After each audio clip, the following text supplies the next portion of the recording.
Salut une fois de plus et bienvenue dans cette vidéo donc consacrée à la simulation sur SolidWorks. Là, on va voir les bienfaits de von Mises, les bienfaits de la constante de von Mises au niveau de la simulation statique. Donc, comme on peut le voir ici, on a là au niveau de notre option graphique les différentes valeurs et la limite d'élasticité qui a été obtenue, donc qui résulte donc des différences de force qui ont été entrées au niveau de nos déchargements externes. Donc, sans toutefois tarder, on va donc créer un nouveau fichier et on va donc reprendre l'élément depuis la base, c'est-à-dire en créant l'esquisse au début et en allant jusqu'à la simulation de von Mises ainsi que la génération du rapport. Donc là, on va donc venir sur Nouveau, Pièce. On a donc ceci qui affiche. On va donc commencer, on va donc venir au niveau d'esquisse. Tout simplement, on va prendre esquisse, on va sélectionner notre plan de dessus et là, on va poser l'esquisse de notre premier tube.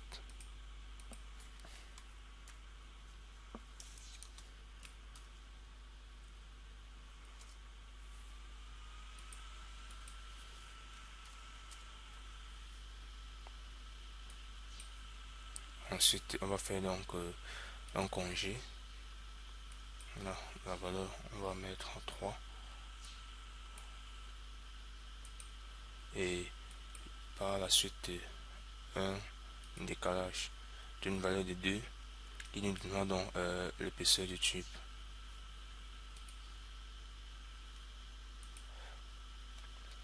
Au final, donc, on va s'ajouter un boussage par extrusion dont le plan de milieu sera invité. Et là, on va donc entrer la valeur de 30 centimes, donc 300 mm. Notre premier tube donc a été créé. Donc le deuxième tube donc se mettra donc sur l'axe des X, sur l'axe positif des X, comme on peut le voir ici, X. Donc là, on va se mettre en vue arrière. On va donc prendre cette face-ci comme plan d'esquisse. Donc sur cette face, donc on va venir sélectionner, solliciter. On va donc venir solliciter cette face comme plan de base d'esquisse et aussi afférer la valeur de 40 sur le tube. Donc à la suite, donc comme on avait à le faire précédemment, en congé avec des valeurs déjà prédéfinies et un décalage de l'intérieur tout simplement. Et par la suite en mode isométrique, là on peut voir que ce qu'il nous reste à faire, c'est un bossage par extrusion. Le bossage est donc ainsi fait avec la valeur de 300.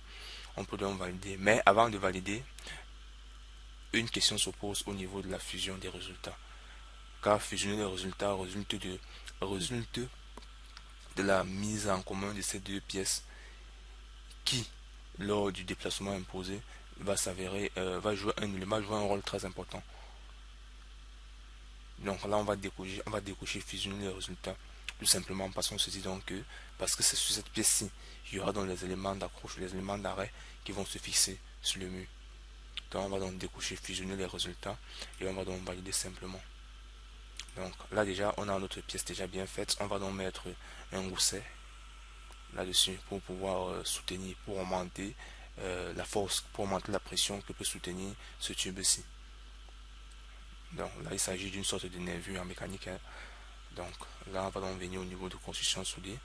On va donc venir au niveau d'un gousset. On va donc choisir les deux faces et on va donc les paramétrer. Là, on a notre gousset par défaut qui a 2,5 par 2,5. Donc on va donc mettre la valeur de 100, donc 10 cm pour tous les deux côtés. Et l'épaisseur va se prendre à partir du milieu, c'est-à-dire 2,5 de chaque côté. C'est ça qui donne 5. Là, on va donc mettre une épaisseur de 20 de 2 cm qui est de 20, donc 10 de part et d'autre. Et là, l'emplacement c'est au milieu. Donc là, on va donc valider. Le résultat obtenu devient de plus en plus intéressant. On a donc ceci.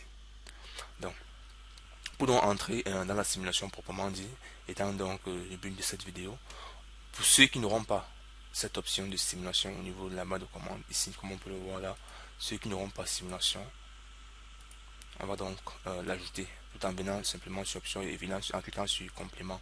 En cliquant sur complément, donc on a la possibilité de décocher et de cocher. Cocher revient à les faire apparaître au niveau du complément actif et au niveau du démarrage qu'on va donc démarrer, il sera donc déjà là. Donc je vais donc venir cocher SolidWorks au niveau du complément actif et SolidWorks au niveau du démarrage. Là je valide. Donc là donc une fois donc fait, et je reviens donc ici. Là il va s'afficher ici en bas l'option simulation, comme on peut le voir ainsi. Parce que c'est donc sur ce petit panel-ci, sur cette barre de commande, que on appelle donc, comme on peut voir ici ainsi, qu'on appelle donc complément actif. Ce sont des couches complément actif ici, il serait donc décoché. Donc là, on va donc continuer.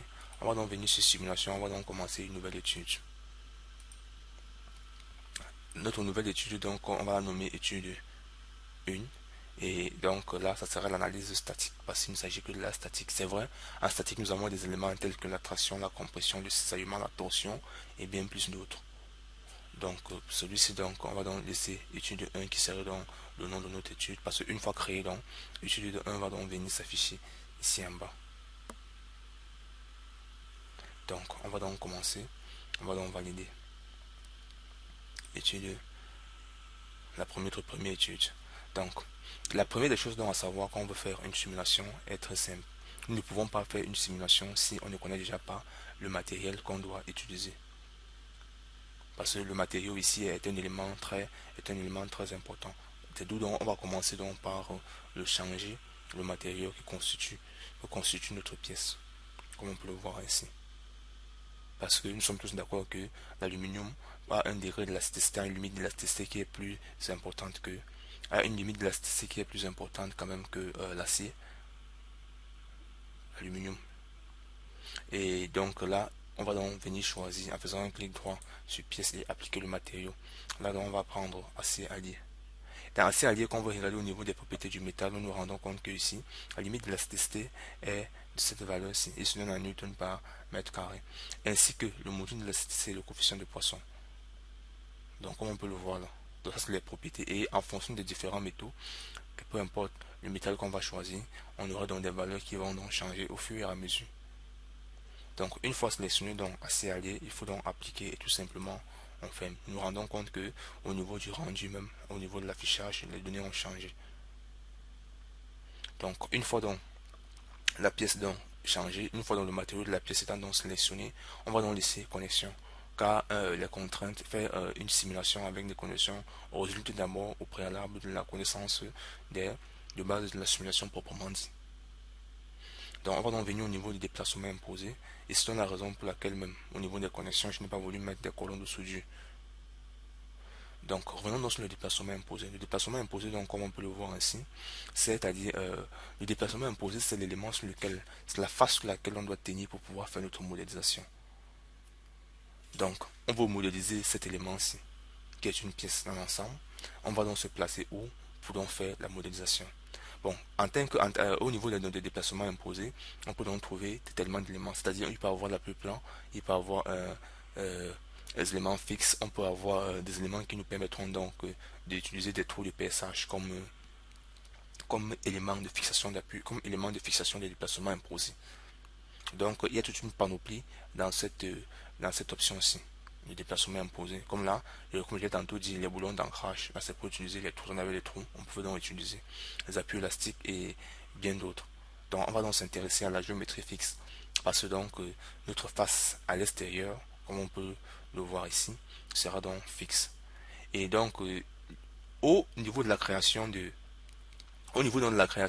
la pièce du haut en faisant l'extrusion, j'ai donc précisé qu'il fallait donc qu'on défusionne les outils, les faces, les corps.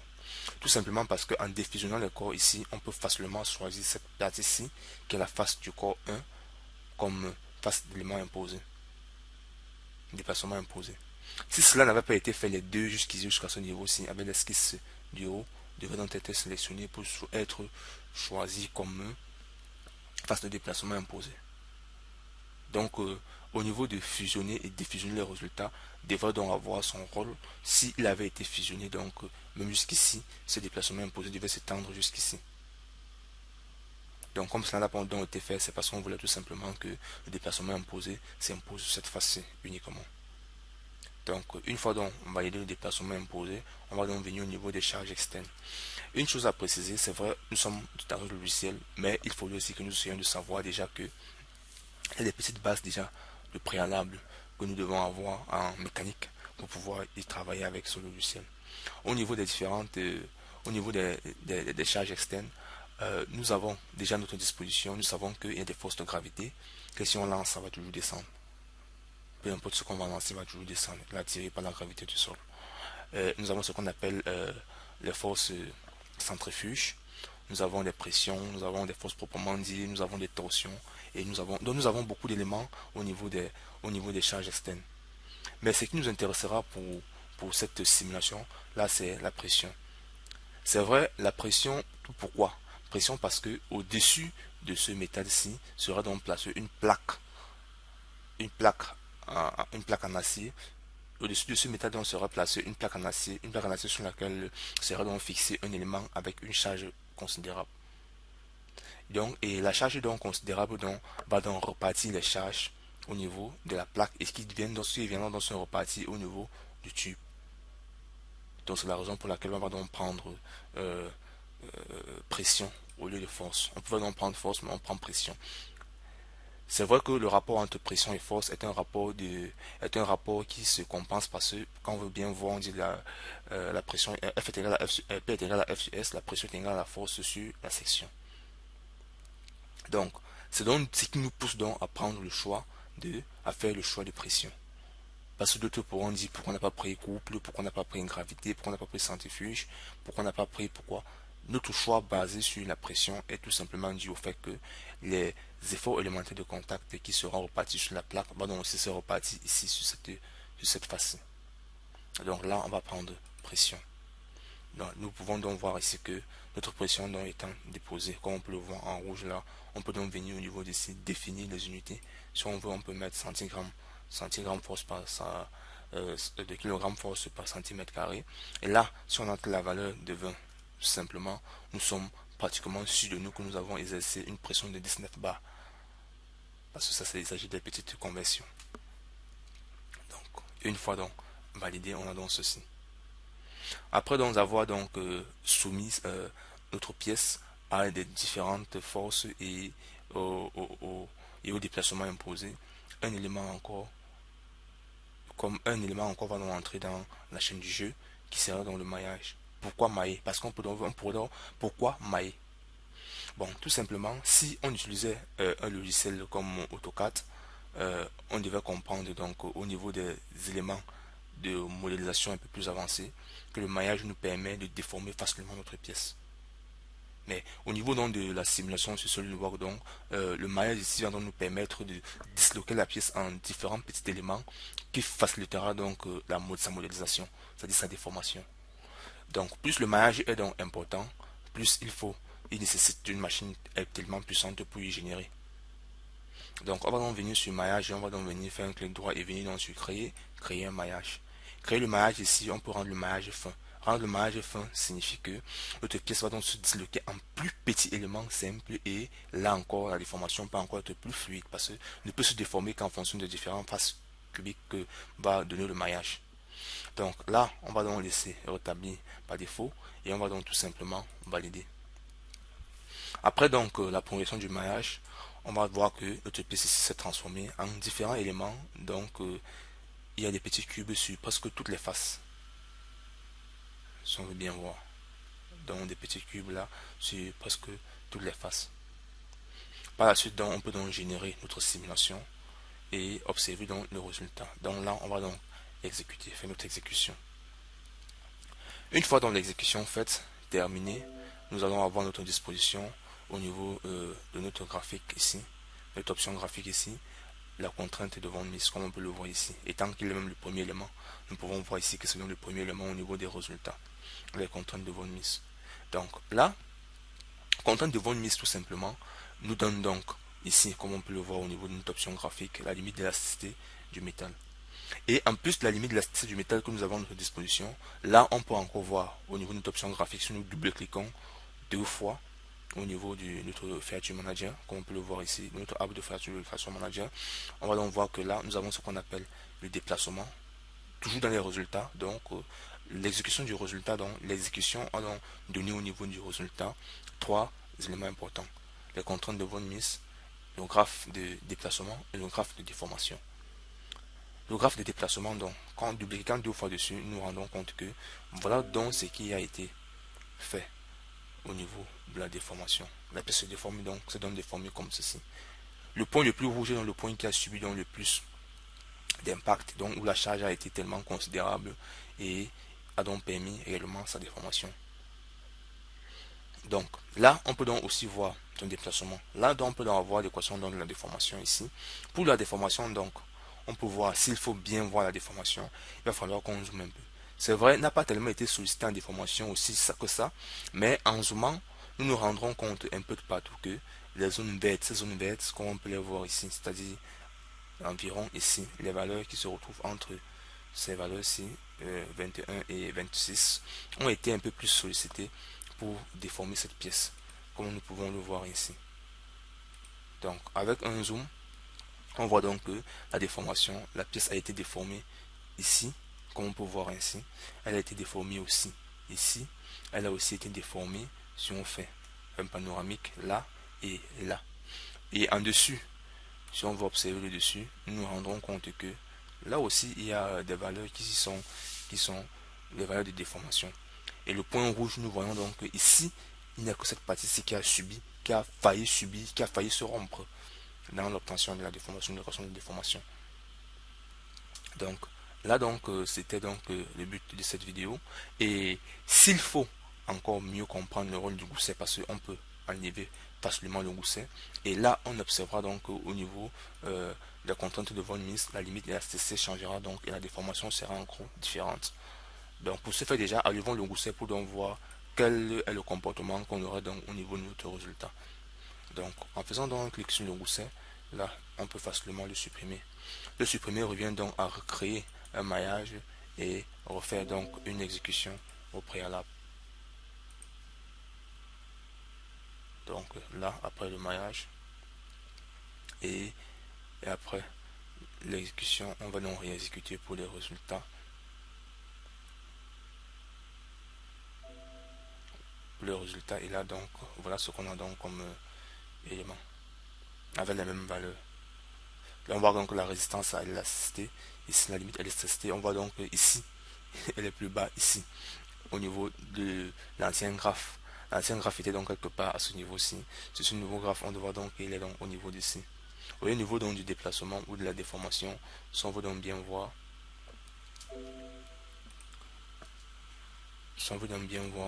là, on voit que la pièce s'est complètement déformée. Mais déformée au niveau de la déformation. Là, la pièce est déformée.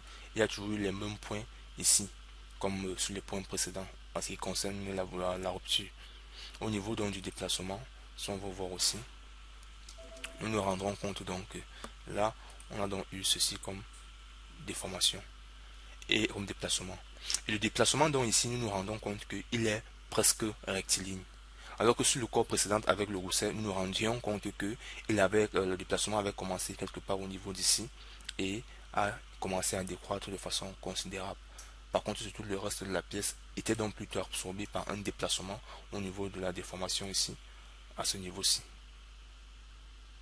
Donc, et après donc à étudier, après donc faire cette remarque au niveau des contraintes de von Mises, on peut donc générer le résultat.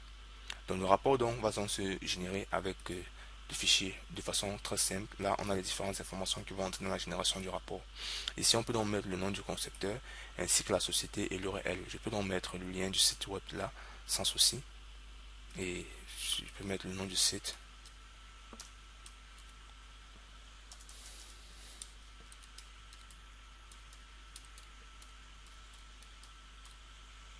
Je peux donc mettre l'URL du site tout simplement. Le logo, je peux entrer le logo du site, l'adresse, je peux entrer les adresses du site et tout le reste. Donc là, on aura le nom du document. Le nom du document, ici, on va donc écrire, on peut donc écrire contraintes. Contraintes. Là, donc tout simplement, on peut appliquer et on peut générer. Et ici dans cette petite case, dans cette petite case, on peut donc entrer la description, la propriété de section, la description en ce qui concerne l'élément. Donc on peut donc appliquer et on peut tout simplement publier. La publication va donc se générer, comme je l'ai tantôt dit, en format Word. Et là donc on pourra donc essayer de voir donc qu'est-ce qui est important donc, ou quels sont les différents éléments de publication qui sont entrés en jeu, ou quels sont les différents éléments qui sont entrés en jeu dans la publication de ce rapport. Donc merci et à la prochaine sur une autre vidéo dans le site du débutant.